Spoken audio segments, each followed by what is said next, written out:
Pierce Thompson says food was an obsession for her growing up. By the age of 11, I weighed more than I weigh now. Then by the age of 14, I was super concerned about my weight. And I was already dieting pretty seriously by then. She says her issues with food led to other problems with addiction at an early age. At the age of 14, I started doing drugs, both sort of out of teenage experimentation and also as a means to control my weight. And the drugs ended up spiraling out of control. Susan says by the age of 20, she knew she had to turn things around. She got help from a 12-step program. I got clean and sober, and I haven't had a drink or a drug since then. But over the years, Susan found herself still struggling to keep her weight down. My pain around my eating was way worse than the actual weight that I got up to. I was dying inside. It was so painful, obsessing about what I'd eaten or not eaten, and how dysfunctional and disordered my relationship with food was. Susan used the lessons she learned about her own addictive behavior. I knew what addiction felt like, and I knew that I was hopelessly addicted to these foods that I was eating. She studied cognitive science, earned her PhD, and taught in colleges. And with her passion and knowledge, she followed a set of food rules she lives by to this day. No sugar, no flour, eating only meals, never grazing or snacking, and putting my food on a digital food scale so I know that I'm eating the right amount of food. In an effort to help others in 2014, Susan created a diet plan called Brightline Eating.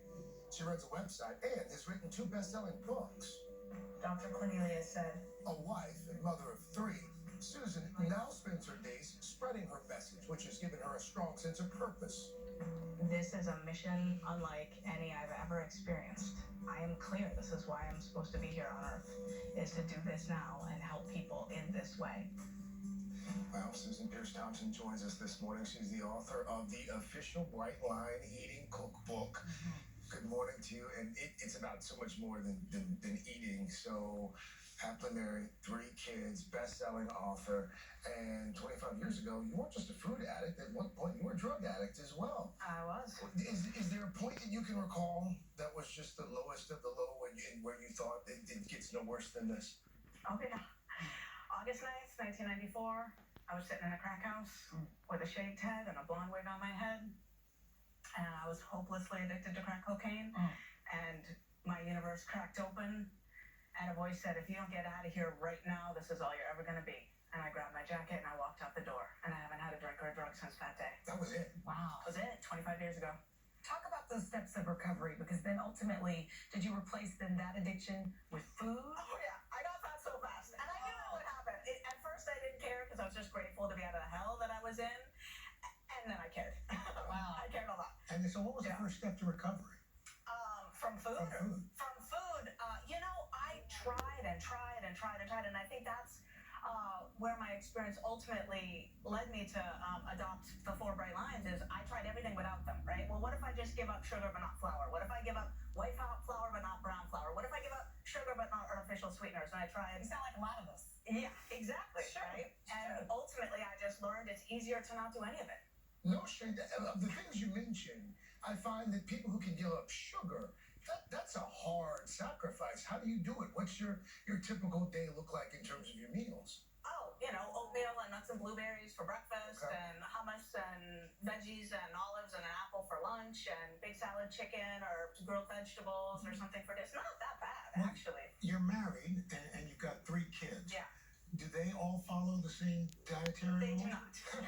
I was curious. Well, bright lines, I think, are for someone who chooses it, like who knows that it's what they need to do. Adorable. Yeah. So how do you make that work? Because I know a lot of people, if you're on one thing and your family isn't, how do you bridge that? I cook one dinner, and it's some kind of protein, a lot of vegetables, a big salad, and then a big pot of starch for the kids. I cook rice, I cook pasta, I cook, there's bread and butter on the table. Yeah. So they don't have to eat the way I eat, but I cook one meal, I just add a little more for them. What is the takeaway? I was looking at a picture of you when you were heavier. Beautiful picture. There's so many people who can relate to your story, but a lot of people would say, you know what? What are the 4 lines? Sugar, flour, meals, and quantities. And you literally weigh your food. I do. Do that? I do. It's easier. People actually are pretty routinized with their food. They just don't realize it. And I just went through a period of time switched my habits over, and now I just do it different, and it's automatic. During your research, you found a correlation between food addiction and drug addiction. Yeah, it's the same part of the brain. It's the nucleus accumbens, the addictive center of the brain. The dopamine receptors thin out. They get less numerous, less responsive. And we have PET scans of like heroin addict, cocaine addict, food addict, and it's the same pattern in the brain. It's the same thing. Wow.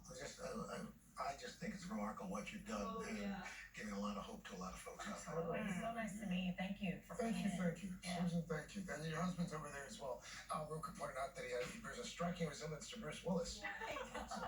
He may become difficult to live with now. Thank you, Susan Pierce Thompson.